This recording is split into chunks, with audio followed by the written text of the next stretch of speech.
Student, आपका हमारे video में स्वागत है। आज हम पढ़ेंगे क्लास 10 के भारतीय वन के लेसन 2 के ऑब्जेक्टिव बुक में। इससे पहले आप हमारे चैनल पर नए हैं तो कृपया करके चैनल को सब्सक्राइब कर लें, बेल आइकन के बटन को दबाएं। तो आइए हम अपने पहले एक्सरसाइज के पहले नंबर क्वेश्चन के पहले ऑब्जेक्टिव को पढ़ते हैं। तो हमारा पहला ऑब्जेक्टिव है, एक वास्तविक संख्या ए बहुपद px का शून्यक होगा यदि ए डॉट डॉट होगा। ए डॉट मैंने यहाँ पे मान को भर दिया है, ए डॉट डॉट होगा। तो हम जैसे कि अपने बुक में देखेंगे, याद रखे में दिया है कि तीसरे नंबर पर किसी बहुपद px का शून्यक x बराबर a होगा यदि pa शून्य होगा। वही बात अब हमारे पहले प्रश्न में की गई है। तो यहाँ पे कितना होगा, 0 आंसर होगा हमारा। तो आइए हम अपने दूसरे क्वेश्चन को बढ़ाते हैं। तो हमारा दूसरा ऑब्जेक्टिव है, तो आइए हम अपने दूसरे ऑब्जेक्टिव को बनाते हैं। तो हमारा दूसरा ऑब्जेक्टिव है 2x square minus 3x minus 5 का एक शून्यक डॉट डॉट है। तो हमें इसके शून्यक निकालना है एक। तो जब इसे हम शून्यक निकालेंगे तो 2x square minus 3x minus 5 को 0 के बराबर कर लेंगे। और जब हम इसे गुणनखंड विधि से बनाएंगे तो ये हो जाएगा 2x स्क्वायर माइनस 5x और ये प्लस 2x माइनस 5 बराबर 0। अब हम इन दोनों में से x को कॉमन ले सकते हैं तो 2x होगा और माइनस 5 होगा। और फिर जब इस दोनों में से एक कॉमन लेंगे तो ये 2x माइनस 5 हो जाएगा और बराबर 0। तो आप देख सकते हैं कि ये दोनों पद बराबर आ गए। तो एक बार इन्हें लिख लेंगे 2x माइनस 5 और एक बार अब इन दोनों को लिख लेंगे x प्लस 1 बराबर 0। अब बारी बारी से इन दोनों को 0 के बराबर करेंगे। तो ये होगा 2x माइनस 5 बराबर 0 और ये हो जाएगा x प्लस 1 बराबर 0। तो यहाँ से हमारे पास x के दो मान निकलते हैं, एक निकलता है 5/2 और जो दूसरा मान निकलता है वो कितना है, x बराबर माइनस 1। तो यहाँ से हमें इसमें कह रहा है हमारा जो दूसरा ऑब्जेक्टिव है 2x square minus 3x minus 5 का एक शून्यक डॉट डॉट है। तो हमें दो शून्यक प्राप्त है, इसमें से हम कोई एक लिख लेंगे और जो लिखेंगे वो हमारा यहाँ पे आंसर हो जाएगा। तो आइए हम अपने तीसरे प्रश्न को बनाते हैं। तो आइए हम अपने तीसरे ऑब्जेक्टिव को बनाते हैं। तो तीसरा objective 3x square minus 5x plus 7 के शून्यकों का योग तथा गुणनफल डॉट डॉट है। तो हमने पढ़ा है जब बहुपद ax स्क्वायर प्लस bx और जब प्लस c के रूप का था तो इसके शून्यकों का योग यानी कि अल्फा और प्लस बीटा कितना होता था, अल्फा प्लस बीटा होता था, यानी कि इसके शून्यक अल्फा प्लस बीटा। तो ये होता था माइनस b/a, यानी कि a के स्थान पे यहाँ पे 3 है, b के स्थान पे माइनस 5 है और c के स्थान पे 7 है। तो ये हो जाएगा माइनस 5/3 और यहाँ से ये कट जाएंगे और बचेगा 5/3। और फिर पूछ रहा है यहाँ पे हो जाएगा 5/3 और फिर पूछ रहा है शून्यकों का गुणनफल। तो गुणनफल यानी कि अल्फा इंटू बीटा। तो हमने पढ़ा है अल्फा इंटू बीटा यानी कि ये होता था c/a। तो बराबर c का मान हमारा 7 है और a का मान 3 है। तो ये हो जाएगा कितना, 7/3, यानी कि योगफल हो गया 5/3 और जो हमारा गुणनफल होगा वो 7/3 होगा। तो आइए हम अपने चौथे ऑब्जेक्टिव को बनाते हैं। तो आइए हम अपने चौथे क्वेश्चन को बनाते हैं। तो हमारा चौथा ऑब्जेक्टिव है ax square plus bx plus c बराबर dot dot x minus alpha into x minus beta, जहाँ alpha beta x square plus bx plus c के शून्यक है। तो हम देखते हैं कि जो ये है, ये जो बहुपद है वो इसके बराबर है। तो हम यहाँ पे क्या रखेंगे कि ये इसके बराबर होगा। तो हम देख सकते हैं इसमें x माइनस अल्फा और x माइनस बीटा है। तो जब हम यहाँ पे a रखेंगे तो ये इसके बराबर हो जाएगा और a रखेंगे तो कैसे ये इसके बराबर होगा। तो आइए देखते हैं। जब हम यहाँ पे a रख के x माइनस अल्फा और इंटू x माइनस बीटा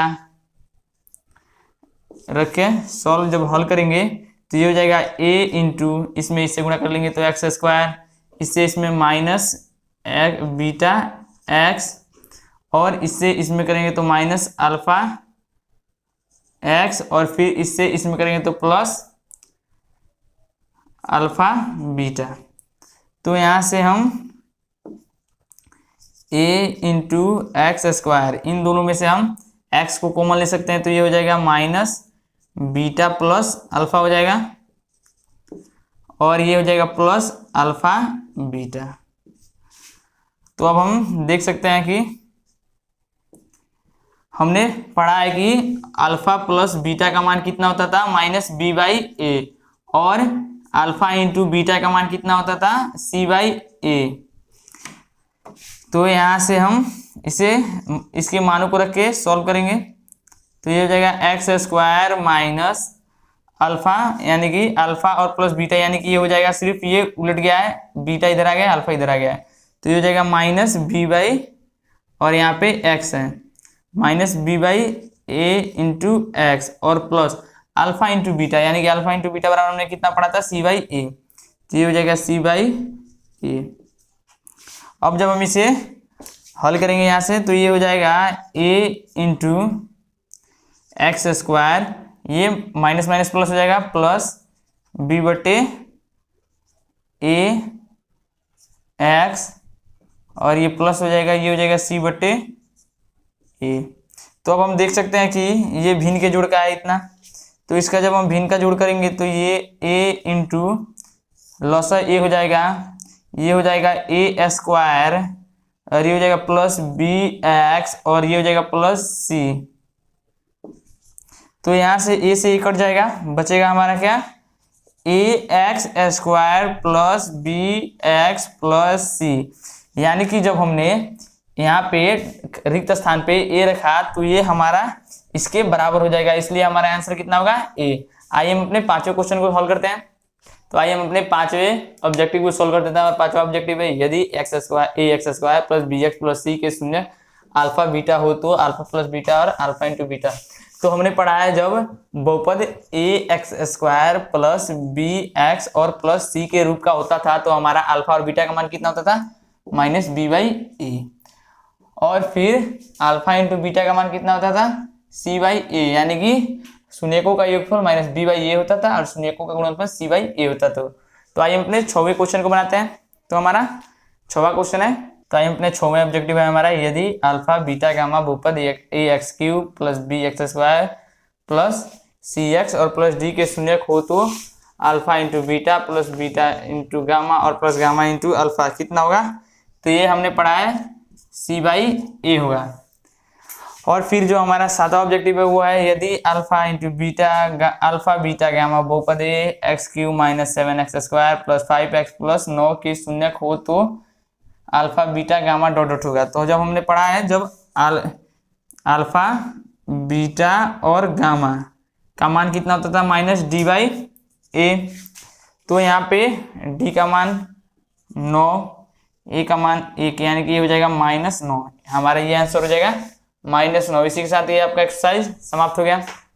तो आइए हम अपने एक्सरसाइज 1b के ऑब्जेक्टिव को बनाते हैं। तो हमारा ऑब्जेक्टिव है निम्नलिखित बहुपदों px में आलेख देखकर बहुपदों के शून्यकों की संख्या बताएं। तो हमारा पहला है, तो हम इसमें देखेंगे कि शून्यकों की संख्या कैसे निकालते हैं। हम देखेंगे कि जो हमारा ये एक्स अक्ष है उस पर ये रेखा कितने बार संपर्क यानी कि छू के जा रहा है। तो यहाँ पे हम देख सकते हैं कि ये एक बार छू रहा है, तो लिख लेंगे इसमें शून्यकों की संख्या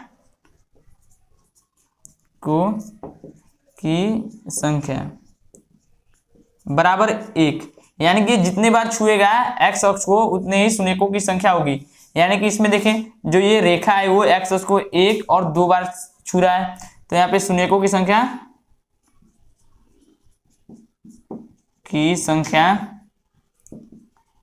बराबर 2 होगी। और यहाँ पे देखें कि ये रेखा है जो वो एक्स अक्ष को 1, 2 और 3 बार छू रहा है, इसलिए यहाँ शून्यकों की संख्या 3 होगी।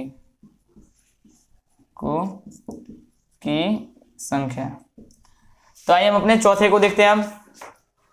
तो अब हम अपने चौथे में देखेंगे शून्यकों की संख्या कितनी है। तो देख रहे हैं जो ये हमारा आलेख है उस पे जो ये रेखा दी हुई है वो 1, 2 यानी कि एक्स अक्ष को 2 बार छू रही है, इसलिए शून्यकों की संख्या हमारा हो जाएगा 2 की संख्या बराबर 2। और इसमें देख रहे हैं इस आलेख में जो ये रेखा दी हुई है वो एक्स अक्ष को एक भी बार छू नहीं रही है, इसलिए इसमें शून्यकों की संख्या 0 हो जाएगी की संख्या बराबर 0। अब हम अपने 6वें आलेख में देख रहे हैं जो ये आलेख दिया हुआ है उस पे ये रेखा दी हुई है, ये इसको एक बार छू रही है, इसलिए इसमें शून्यकों की संख्या 1 हो जाएगी की संख्या बराबर 1। तो आइए हम अपने 7वें आलेख में देखते हैं कि शून्यकों की संख्या कितनी है। तो ये जो रेखा आलेख पे दी गई हुई है वो एक्स अक्ष को 1 बार छू रही है, इसलिए शून्यकों की संख्या इसमें 1 हो जाएगी। और जो ये रेखा आलेख पे दी गई है वो एक्स अक्ष को 1, 2 और 3 बार छूती है, इसलिए शून्यकों की संख्या हमारा हो जाएगा 3। क्योंकि हमें पी एक्स में शून्यकों यानी कि पी एक्स के आलेख को देखकर, यानी कि हमें एक्स के आलेख को देखकर शून्यकों की संख्या निकालनी थी, इसलिए जितने बार एक्स को छुएगी शून्यकों की संख्या उतनी ही होगी। तो आइए हम अपने एक्सरसाइज 1C के पहले ऑब्जेक्टिव को बनाते हैं। तो हमारा पहला ऑब्जेक्टिव है भागफल गुणे भाजक प्लस शेषफल बराबर डॉट डॉट। तो हमने पढ़ा था भाज्य बराबर भाजक गुणे भागफल और प्लस शेषफल। तो प्रश्न में किया क्या है, भागफल को आगे कर दिया है और जो भाजक है उसे पीछे कर दिया है, और शेषफल को वैसे छोड़ दिया है, तो हम यहाँ पे भाज्य लिख सकते हैं। तो आइए हम अपने दूसरे को बनाते हैं ऑब्जेक्टिव को। तो हमारा जो दूसरा है वो भाग एल्गोरिथम में शेषफल या तो शून्य से शून्य होगा या शेषफल का घात से बड़ा होगा भाजक का घात। तो हमने पढ़ा था कि शेषफल या तो शून्य होगा, नहीं तो जो शेषफल होगा वो भाजक के घात से यानी उसका घात शेषफल का छोटा होगा। तो आइए हम अपने तीसरे को बनाते हैं। तीसरा ऑब्जेक्टिव है 7y² माइनस 4y² भगे 2y।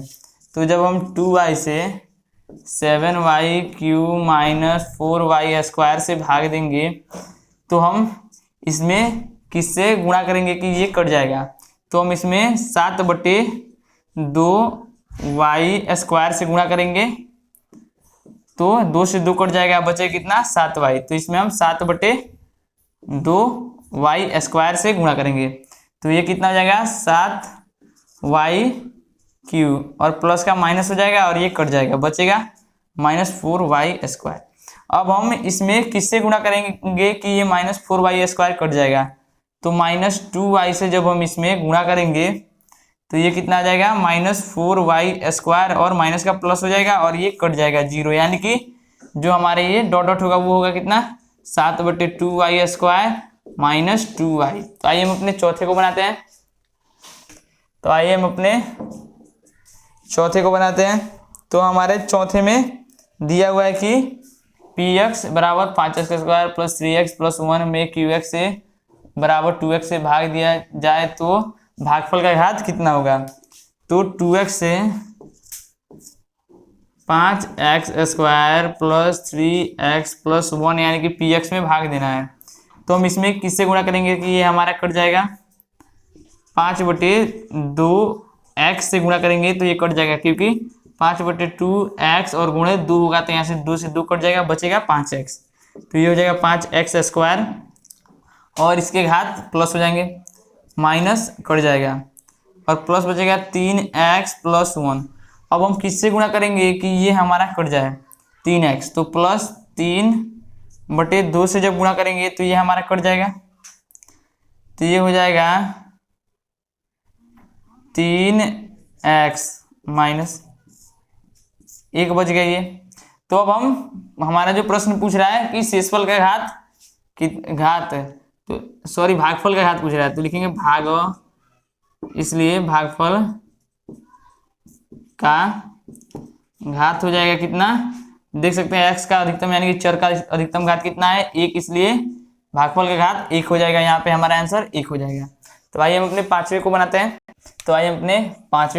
तो यदि px बराबर qx into gx plus rx यानी कि भाज्य बराबर भाजक गुणे भागफल प्लस शेषफल, और जो हमारा भाजक है वो 0 के बराबर नहीं हो तो qx का घात px के घात से बड़ा होता है, तो rx का जो घात होगा वो किसके बराबर होगा। तो हमने पढ़ा है कि यदि घात px बड़ा हो घात qx से तो px बराबर rx, यानी कि जो हमारा भाज्य होता है वो शेषफल के बराबर होता है, जहाँ px भाज्य qx भाजक और rx शेषफल है। तो इसमें क्या किया है कि जो यहाँ पे ये qx है वो px से बड़ा है, यानी कि और इसमें जो px है वो बड़ा है qx px से बड़ा है, और हमारे प्रश्न में किया है कि जो हमारा qx है वो बड़ा है px से। तो इसी प्रकार तो जब ये ऐसे था तो ये था कि px बराबर हो गया था rx के, तो इसमें क्या होगा जो rx होगा rx, तो अब ये बराबर होगा इसमें px के, यानी कि उल्टा यहाँ पे हमारा px होगा।